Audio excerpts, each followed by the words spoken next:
These are three mahogany balloon back campaign chairs made to dismantle for travel.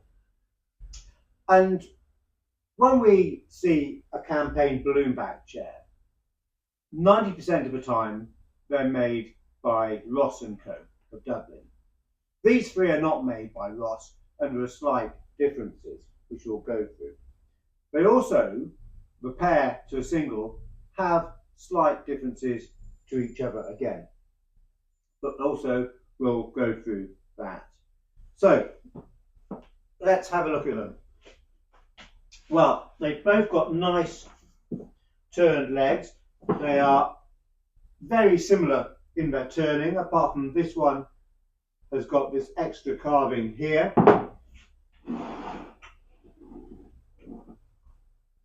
to this one, but otherwise the front legs are very similar. And to dismantle the chairs, you unscrew the front legs,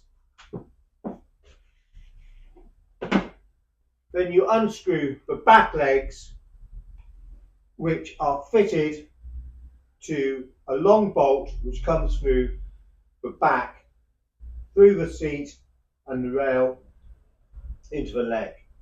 You've also got these little thumb bolts here which secure the back legs in the correct position, because of course they're a square section, you need to line them up in the right position, whereas with the front leg it's round, so you can just keep on turning until it's fixed. It doesn't matter which position it is. Now that's the first difference between the pair and the single of these chairs. These have got the thumb bolt, which is a very similar method that Ross & Co used.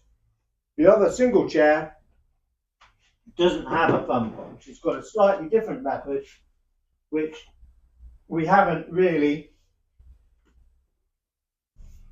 seen much before. Now hopefully you can see it's got a built-in slide bolt here set into the back leg, which slides in there just to hold it. So it's a much quicker and easier way of fixing the back leg in the right position. Now, the balloon back chair, even as a domestic chair, is quite vulnerable for its design. To create this shape, this balloon shape, you've got to construct it out of a few different pieces of timber. So you've got your uprights, you've got a join here, and you've got your rail which also joins here. And of course the shape is quite vulnerable.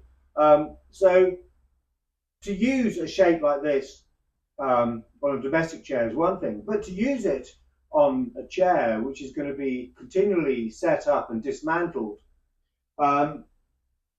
seems quite a crazy idea. But of course, in 1835 or thereabouts, when these chairs were made, this was the height of fashion. If you were a young officer, you wanted to be fashionable. If you invited people back to your tent or your barracks, you wanted to be seen to have good quality modern furniture, which would hopefully give a good impression of yourself. So the fact that they were balloon backed and the design was more vulnerable than a lot of other dining chairs was out the window. It didn't matter. It was very important to be fashionable and up to date. Now, this pair, the timber is quite thick, and actually the chairs are very heavy. They're well made. We've got lots of lovely carving here, but at some point here and here, perhaps the two pieces of wood shrunk at different rates and they cause a bit of a separation, and they've been plugged to be repaired. Quite common repairs on balloon back chairs. This one, which is a little bit slender compared to the other two, doesn't have any breaks. The condition of the back is excellent. It's really nice. It's also got its original leather seat, so that's a nice extra touch as well. Right, so time to speed up the film, I think, and to dismantle these chairs so that you can see exactly what they're like. And as I do it, another difference between these chairs and those by Ross is that the upholstered section is separate to this frame here. So those are two pieces, whereas with a Ross chair, the ones that we've seen, they've always been one piece. Right, let's dismantle them.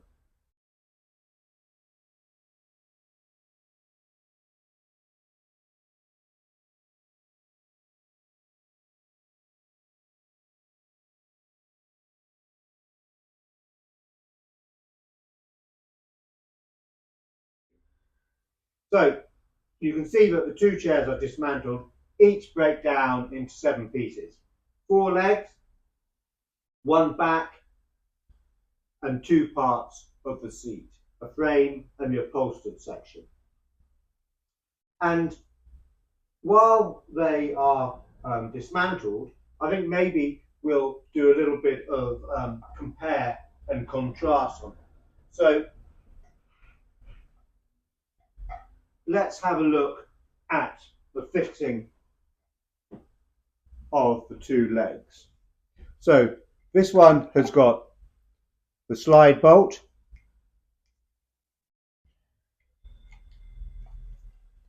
which goes up, and you can see that protrudes and fixes it in place. You've got brass to the top of it as well. The screw fitting for the bolt from the back to slide through.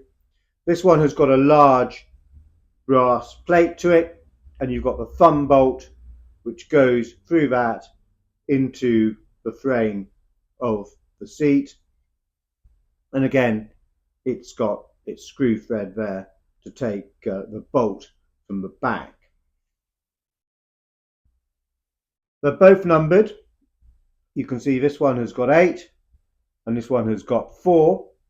And rather than being numbered parts of the chair, they're probably to identify which parts are for which chair in a set. So that would suggest that this was probably part of a set of 8. This one, at least 4.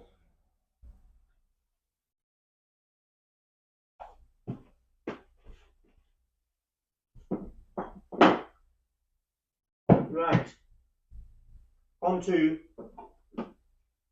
the front legs. And there, hopefully you can see the shape and you can see the slight differences with the carving. But otherwise, they're pretty similar. This one's a little bit more bulbous here than this one. Subtle differences. And this one, of course, has got the carving. So quite a nice pair of legs.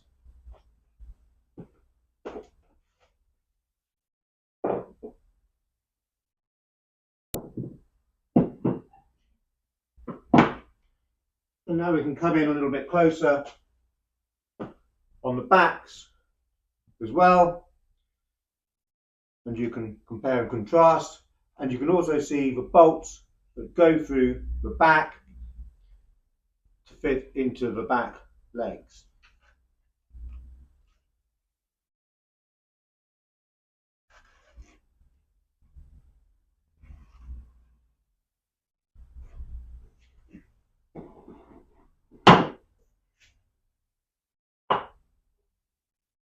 And we can also see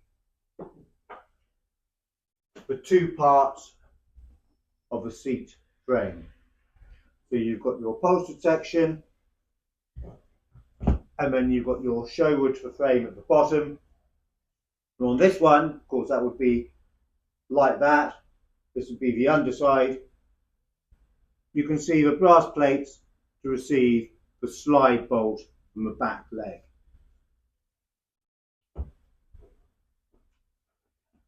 So there you have it, a pair and 2 singles balloon back campaign chairs.